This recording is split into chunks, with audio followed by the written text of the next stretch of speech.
Okay, so what we have here is catcher is blocking home plate, so make sure you're coaching the catchers to not block home plate. Hey, let it do a job, let it do a job, kid. Yeah, baby.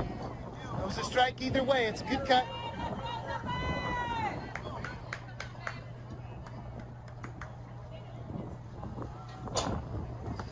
Here we have a pass ball. Third base runner is running home. Pitcher needs to react quickly, get down the home plate, cover the plate for the catcher to toss the ball to them. The ball was so far away, they couldn't get to the pitcher in time.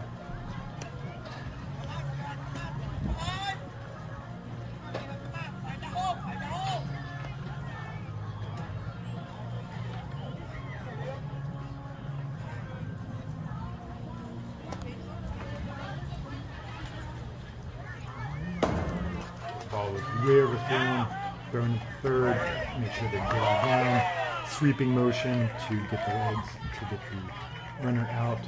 The runner's in denial there, he's walking away. Let's go, little man, let's go, buddy. Have some fun, have some fun.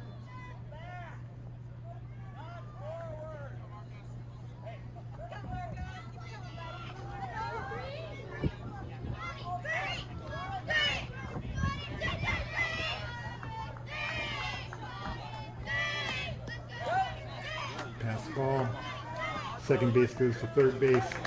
Pitcher didn't necessarily have to cover home plate because there's no runner on third, but needs to have awareness of is the runner going to run third and head home. So it depends on how badly the ball gets away. But drive that instinct of on a pass ball, get down to home plate. Fielder's choice here. Important to tell, make sure that the catchers and remind the runners that they need to slide, because if they just run through the catcher, they'll be called out most likely, unless they were attempting to slide. You see in this situation, the backups, how right field came over, center field came over to back up the shortstop. Sometimes you'll see, basically you want to make sure guys are knowing where they should be going in a backup situation. So outfield needs to respond. It's not, outfield should not just be standing there doing nothing. They should be getting behind where the ball is going. So that way, if the ball gets past the fielder, the outfielder is there. And it takes some practice, but once you get it down, it is definitely a huge benefit to stopping the play.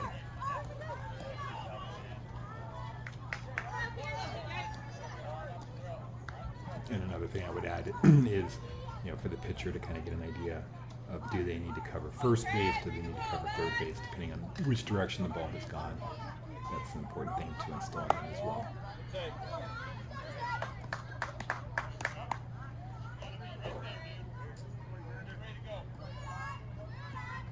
You see a third baseman's getting a decent lead off there. Pitcher's not too worried about him.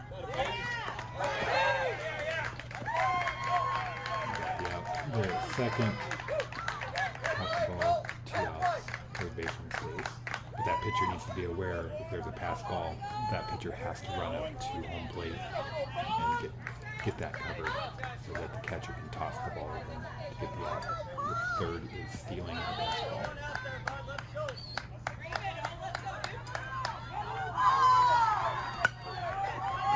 Third is choice, third out, so he's going to just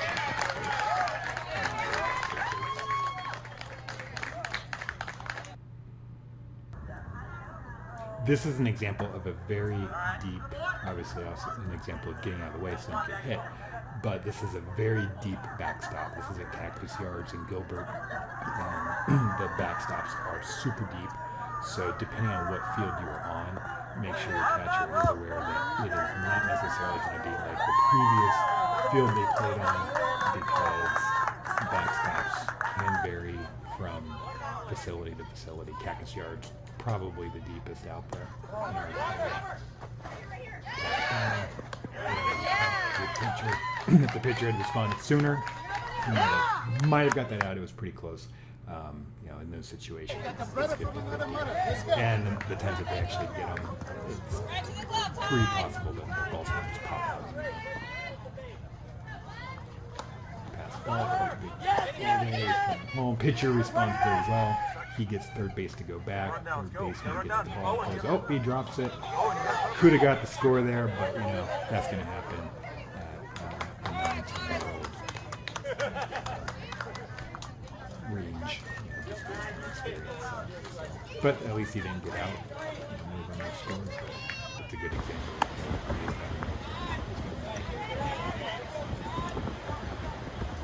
But the pitcher did do a good job.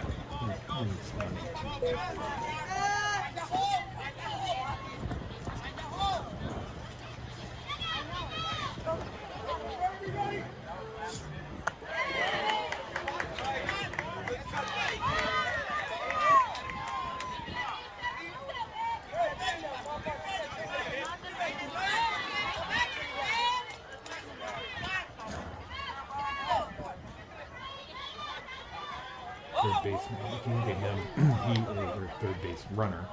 Third base runner is doing a little shuffling and trying to basically distract the pitcher. So tell your pitchers to be aware of that. Don't let it razz them. It oftentimes does. So that's something to be aware of. We don't see a ton of that, but every once in a while we'll just have a third base runner who's kind of running around being a little wild over there in the peripheral vision of the pitcher. Distracting. You see a good backup there, the right fielder in behind the backup, the second baseman, first baseman stay in position to get the outfield good. This is a good one. This always was good when the pitcher gets it because first baseman misses it, so you always run out.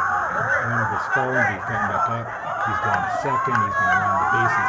So tell the kids no matter what, run it out each and every time because you never know what's going to happen. Stop there and go back. He might have made that, but you know, especially judge based on how fast the players are. But always have them run it out because overthrows to first happen all the time at this age.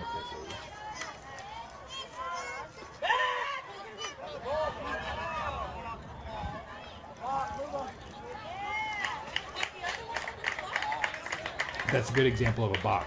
So he got in his motion, he was too far along, he turned to throw, and it's going to be a balk. We're probably not going to have much, probably not going to experience too many balks being called.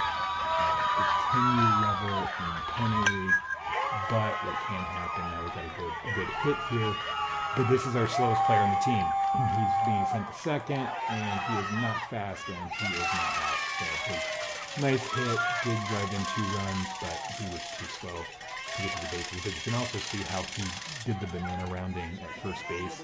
So definitely instill that in terms of if they're going to keep on going, they need to do a banana curve and get around that base and go.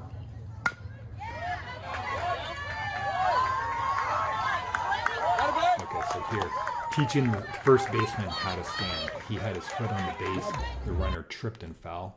Make sure they've got their foot on the side of the base where the runner is not going to trip. It can also injure the first baseman, so important to point that out in terms of where the first baseman's feet need to be. Here we had a slide, but he slid too soon. He slid into second base and was just a couple inches short. So make sure your kids know to slide all the way through and not slide too early.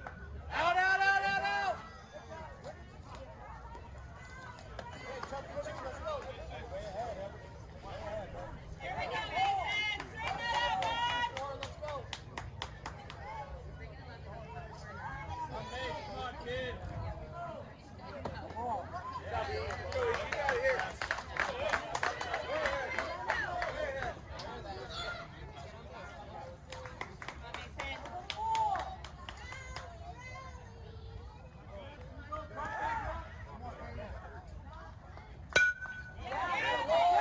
Ball goes over first baseman's head, right fielder responds.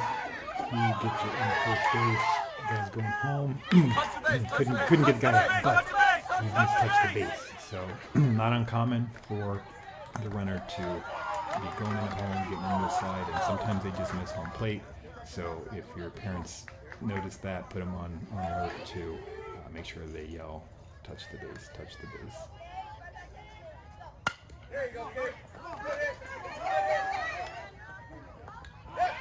Good play, except the first baseman didn't catch the ball. That's why we run it out each and every time, because you don't know if that first baseman's going to go and throw. Come on, bud. You got this, bud. Nice, let's see.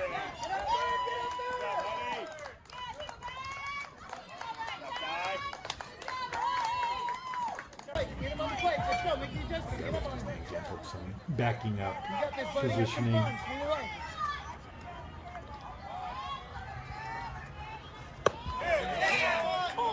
There's the pitch.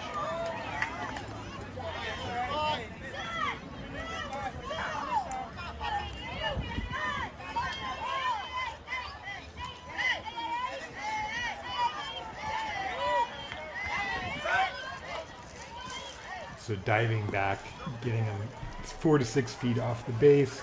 Obviously, your kids are just being introduced to stealing, leading off, and whatnot. So maybe don't send them out too far, but have first base coach needs to be able to judge when the pitcher's going to be turning and throwing first and back, and make sure that communication's being placed. Don't trust the runner to make that pitch when they run, although they will, but help them back that up.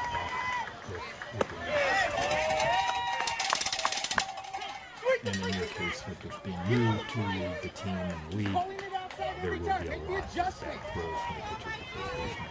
And so the runner needs to be ready to jump up and take off. Because if you're not throwing your thumbs up in the air and the ball being good.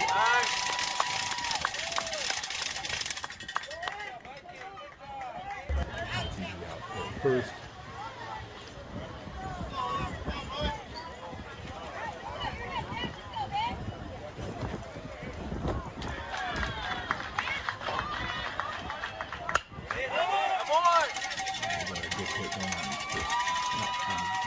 Outfield, everybody's getting in position for the cutoff, getting in position for backing up, etc. Then they get the ball back in. And that's when they get the ball back in.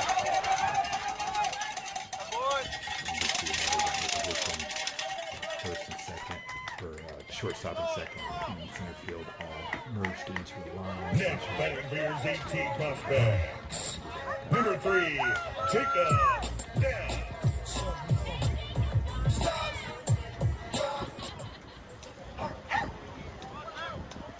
Take some time for them backing up, but once they get it, it makes the game.